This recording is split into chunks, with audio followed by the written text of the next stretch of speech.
السلام عليكم.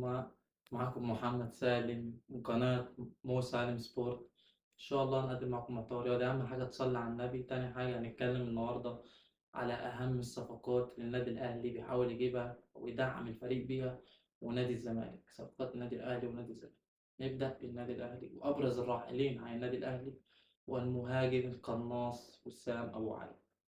وسام أبو علي أعلى كواليتي لاعب شفته. انا بشجع كوره من 2012. اعلى كواليتي اللاعب شفته اذا كان مصري او اجنبي داخل الدوري المصري. لاعب رائع جدا. لاعب 60 مباراه مساهم في 55 هدف. حسام ابو علي بنسبه كبيره جدا راح السعوديه، بنسبه كبيره جدا النهارده هيبقى تاريخي اعلى عرض جه لاعب في الدوري المصري. 14 مليون يورو يا جماعه. 14 او دولار، 14 مليون دولار. رقم كبير جدا، واعتقد العرض هيتوافق عليه. النادي الاهلي بقى هيعوض بمين؟ هيعوض بمين؟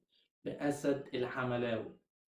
لاعب برضه مهاجم قناص. اعتقد ان هو هيسيب دخانة اسامه ابو علي، لانه اسامه ابو علي مهاجم جيد جدا الصراحه. وانا واحد زملكاوي، بس انا زعلان ان هو هيمشي، ان كواليتي لاعب زي ده كان نفسي يكمل في الدوري المصري.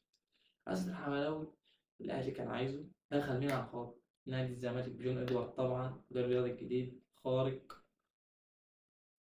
دخل على الصفقه. نادي الزمالك بقى بيعمل زي النادي الاهلي دلوقتي. النادي الاهلي نادي الزمالك مثلا عايز لاعب مثلا عمر الساعي، نادي الاهلي دخل دفع فيه 50 مليون ومعاده على الدكة عادي. المهم ان نادي الزمالك ما استفادش باللاعب ده. نادي الزمالك برضه بقى بيناقش النادي الاهلي برضه في الصفقات وكده. هدخل معاه الخط. واعتقد نادي بيراميدز كمان هيدخل على الخط، لان فيستو مالي ماشي طبعا. واعتقد ان هو مهاجم جيد جدا وهيفيد النادي اللي هيروح، اذا كان الاهلي او بيراميدز او الزمالك. واعتقد النقطة اللي كانت بترجح كفة النادي الاهلي اللي هي كاس العالم خلاص خلصت. فدلوقتي بيراميدز بطل افريقيا، الزمالك بطل الكاس، الاهلي بطل الدوري، الروس متساوية. اللي هيفرق بس الفلوس. واعتقد اللي هيفرق في الفلوس هو نادي بيراميدز او النادي الاهلي. نادي الزمالك هيكون بعيد شوية من ناحية الفلوس، فاعتقد اللاعب بنسبة 50-50 يا في نادي بيراميدز يا في النادي الاهلي. انا اتمنى ان هو يجي نادي الزمالك. نروح الباك اليمين. النادي الاهلي عاوز يعوض بباك يمين اسمه احمد عيد، طبعا ناشئ نادي الزمالك بيلعب في المصري. كان ناشئ نادي الزمالك ولعب نهائي افريقيا 2019 طبعا. راح اعاره وبعدين النادي المصري خلصه. لاعب ممتاز جدا، وانا شايف ان هو يفيد النادي الاهلي بعد تدهور مستوى محمد هاني في كاس العالم للانديه. نروح بقى لنادي الزمالك. نادي الزمالك جاله عرض من البنك الاهلي عشان مصطفى شلبي. انا شايف ان هو يروح وريحنا منه والله، عشان الواحد جاب اخره. يا ريت كمان ثلاثي اضواء المسرح كله يروح: نبيل عماد دونجا، مصطفى شلبي، سيف الدين الجزيري. اعتقد بنسبه كبيره جدا مصطفى شلبي رايح البنك الاهلي، لان نادي الزمالك عايز مين؟ البنك الاهلي عايز ياو النور. ياو النور مهاجم الافريقي الرائع جدا اللي انا بحبه جدا.